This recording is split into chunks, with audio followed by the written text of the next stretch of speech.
سے دعا ہے کہ آپ تمام احباب جو ہیں وہ بفضل خدا خیریت سے ہوں گے۔ آپ لوگوں سے ریکویسٹ ہے کہ ہمارے اس چینل کو زیادہ سے زیادہ لائک کریں اور شیئر کریں۔ آج کی ہماری یہ ویڈیو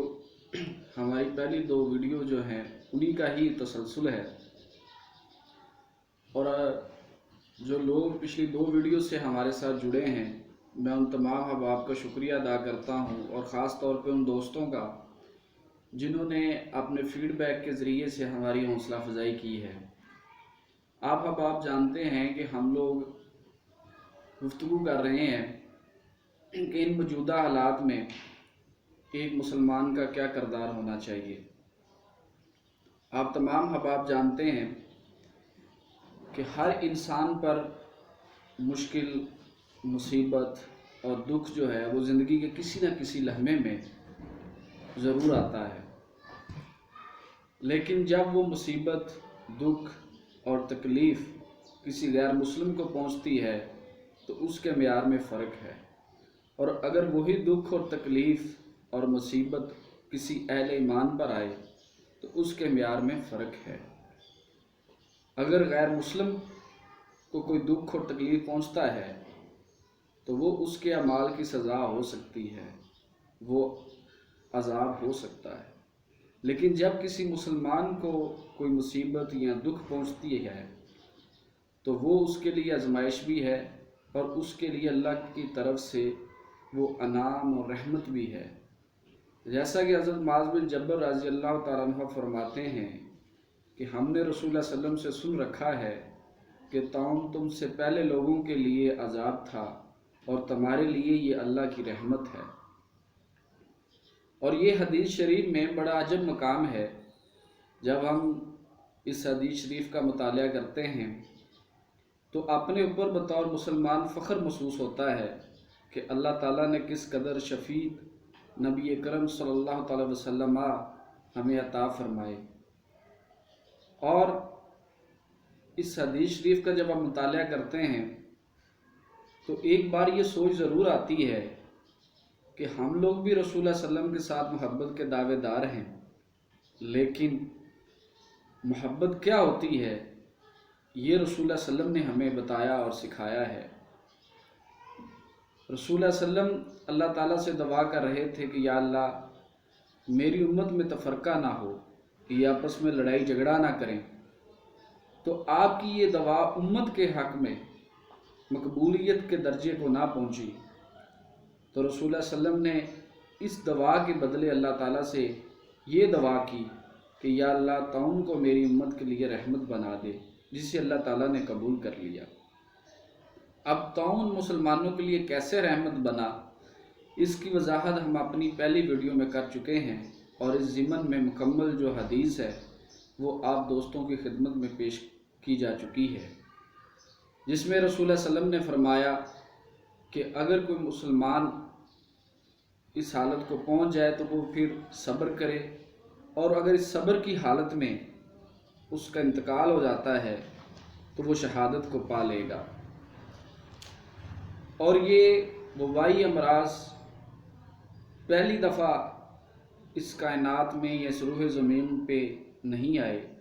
ہم اس کرونا کے مرض سے پہلے بھی وبائی امراض اس دنیا میں آتے رہے ہیں، رسول اللہ صلی اللہ علیہ وسلم کے دور میں بھی اور صحابہ کے دور میں بھی۔ اب یہاں ایک بات کی وضاحت ضروری ہے کہ جس طرح میڈیا پہ یہ پورٹریٹ کیا جا رہا ہے کہ رسول اللہ صلی اللہ علیہ وسلم نے اس وجہ سے منع کیا وبائی علاقے سے نکلنے پر کہ اگر کوئی شخص وہاں سے نکلے گا تو یہ مرض جو ہے وہ پھیلے گا، اس کے نکلنے کی وجہ سے پھیلے گا اور وہ دوسروں کو یہ مرض لگ جائے گا۔ تو کیا واقعی رسول اللہ صلی اللہ علیہ وسلم نے اس وجہ سے منع کیا تھا؟ جو پابندی لگائی کہ تم نے اس علاقے سے نہیں نکلنا، تو کیا وہ پابندی اسی وجہ سے تھی کہ مرض نہ پھیلے؟ تو جب حضرت عمر فاروق رضی اللہ تعالیٰ عنہ کے دور میں ایک علاقے میں ایک بستی میں طاعون پھیلا تو وہاں کے لوگوں کو روک دیا گیا کہ وہ بستی سے باہر نہیں جا سکتے۔ تو جب وہاں کے تاجروں نے بستی سے نکلنا چاہا کیونکہ اس وقت لوگوں کا جو روزگار تھا وہ تجارت سے وابستہ تھا، تو انہیں روکا گیا، اور اس مسئلے کو حضرت عمر فاروق رضی اللہ تعالیٰ عنہ کی خدمت میں پیش کیا گیا کہ امیر المومنین ہماری رہنمائی فرمائیں کہ کیا ان کو ان کی بستی سے تجارت کی غرض سے نکلنے کی اجازت ہے؟ تو حضرت عمر فاروق رضی اللہ تعالیٰ عنہ نے یہ مسئلہ اماں عائشہ صدیقہ رضی اللہ تعالیٰ عنہ کی بارگاہ میں پیش کیا، اور پھر اماں نے جو اس امت کو رسول اللہ صلی اللہ علیہ وسلم کے فرمان کا فہم سمجھایا وہ قابل غور ہے۔ اماں عائشہ صدیقہ رضی اللہ تعالیٰ عنہ فرماتی ہیں کہ جو شخص کہ رسول اللہ صلی اللہ علیہ وسلم نے اپنے فرمان میں یہ پابندی نہیں لگائی، ایگزیکٹ جو الفاظ ہیں اماں کے وہ یہ ہیں کہ تم نے رسول اللہ صلی اللہ علیہ وسلم